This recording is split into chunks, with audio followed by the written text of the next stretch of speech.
Yo, what is good, YouTube? We are back with another video.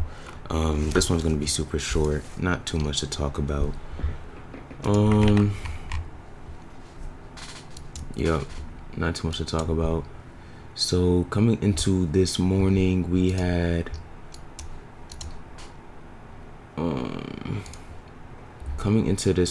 we only had a singular. We had this singular 1 hour gap on our chart, right? We can see it marked out. Get rid of all of this for y'all. We have this singular 1 hour marked up on our chart. Obviously, we are showing bearish order flow, selling off, taking out these lows and not retracing off of it, but continuing lower. We also have this 30-second on our chart right here. Obviously, we can see that we have this unmitigated 30 as well. And so coming into today, I was honestly just looking for some continuation shorts. We didn't have too many PD arrays, we didn't have any news on the docket, so I was thinking today was going to be a light day. Obviously, we have our draws, London low, etc, etc, etc. Yeah, let's just start from 8:30 though. So at 8:30, what do we do? Let's see.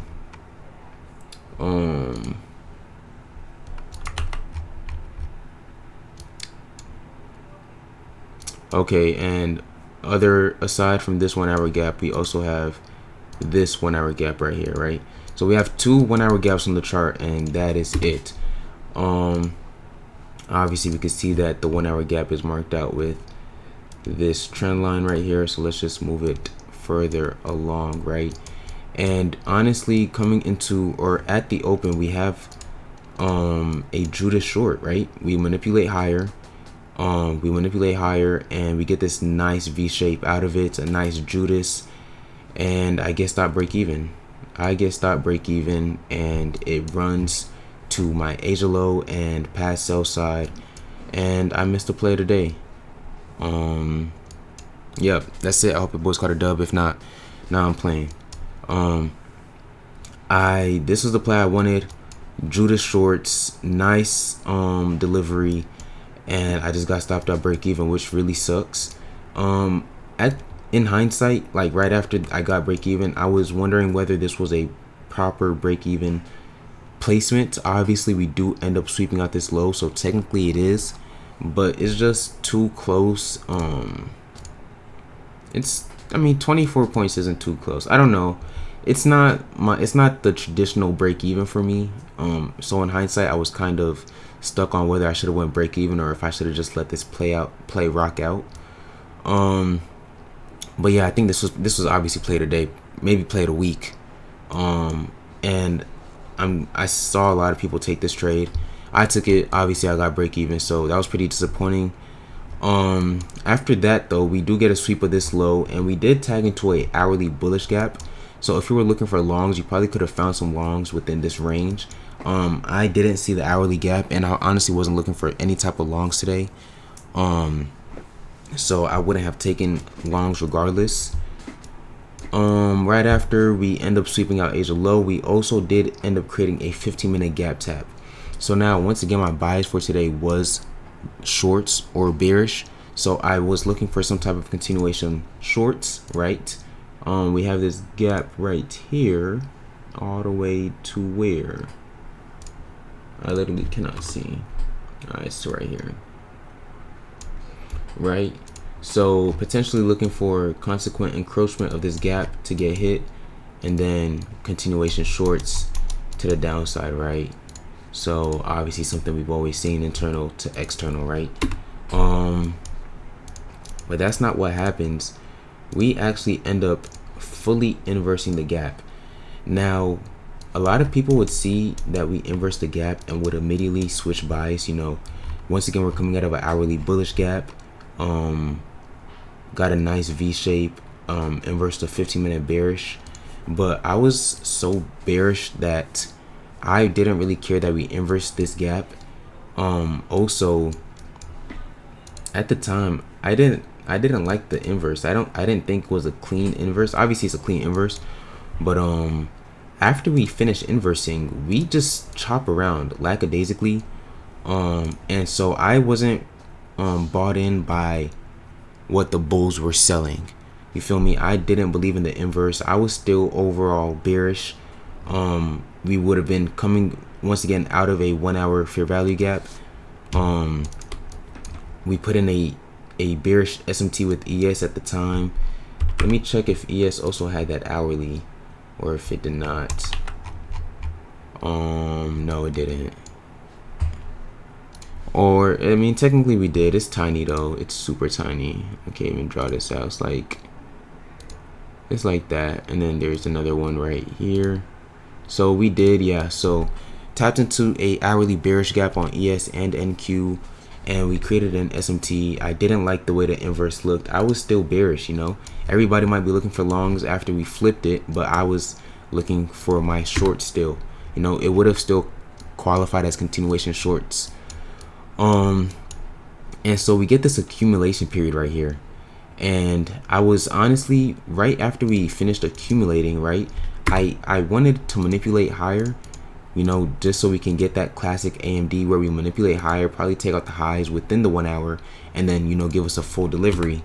But we just didn't end up getting that. We started to run right after we consolidated for how long did we consolidate for? 908 to 12 minutes we consolidated for, and I got break even on this play.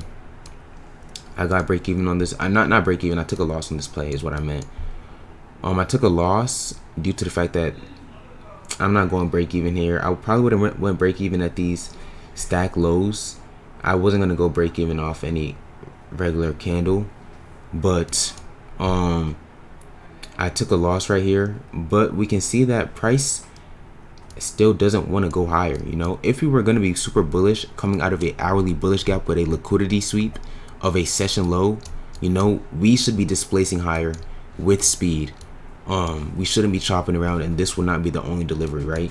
So seeing this accumulation right here, we technically get our AMD model right here, but this is not an AMD model, but this is more of a stop rate, you know, where you accumulate. You don't have your manipulation before your delivery, so I can get why we got stop rated, but we still end up chopping around in this area, right? And then pretty much after that,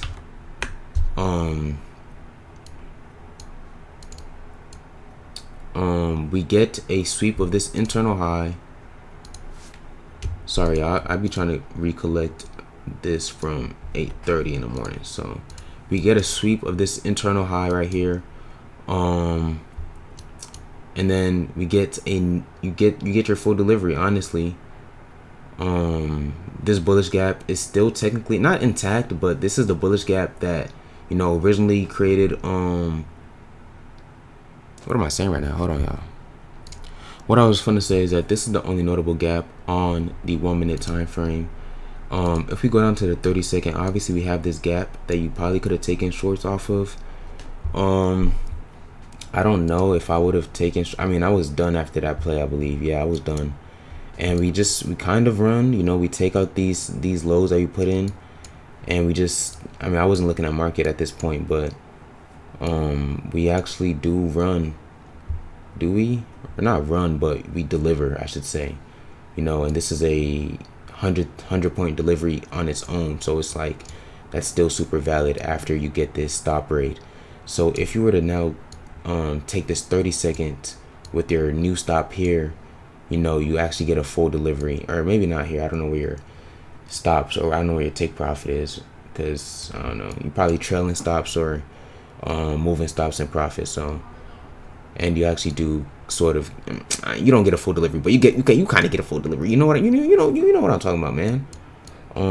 We do end up running the whole way, end up taking out all our draws at 11:20. I wouldn't have been trading by this time, so this is irrelevant to me. But yeah, I took a loss and a break even. Pretty disappointing. Let me show y'all my write up for today. You know, pretty simple stuff. July 15, 2 bids, 1 break even, 1 loss. Trade 1 a Judas, and then trade 2. Even though we inversed the 15-minute, wasn't strong enough to sway my bias. SMT at the highs. Took a 30-second IFEG, ended up being a loss. days like these are depressing when my bias is right, my trade is right, but I can't get any love from market. I feel like I'm rubber banding between wins and losses.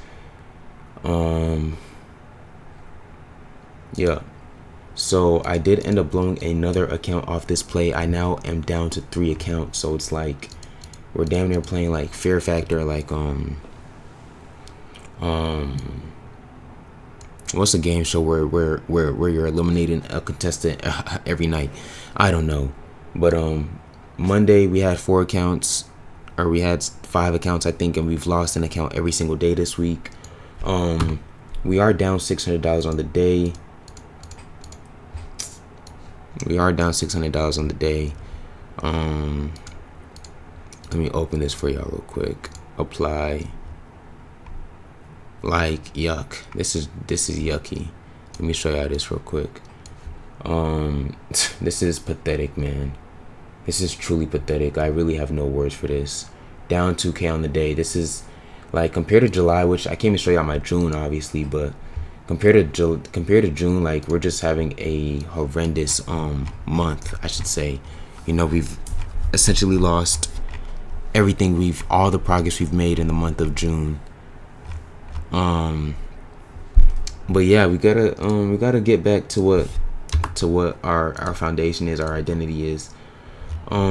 It's disappointing to take a loss, but you know, we move, we thrive, we continue to persevere, and we will be back tomorrow for another trade. You know, hopefully we can catch a dub. I think market is open right now due to how late it is. And we took out this sell side. Oh my god, we just sold off the whole day. It's F Trump. If we sold, oh my god.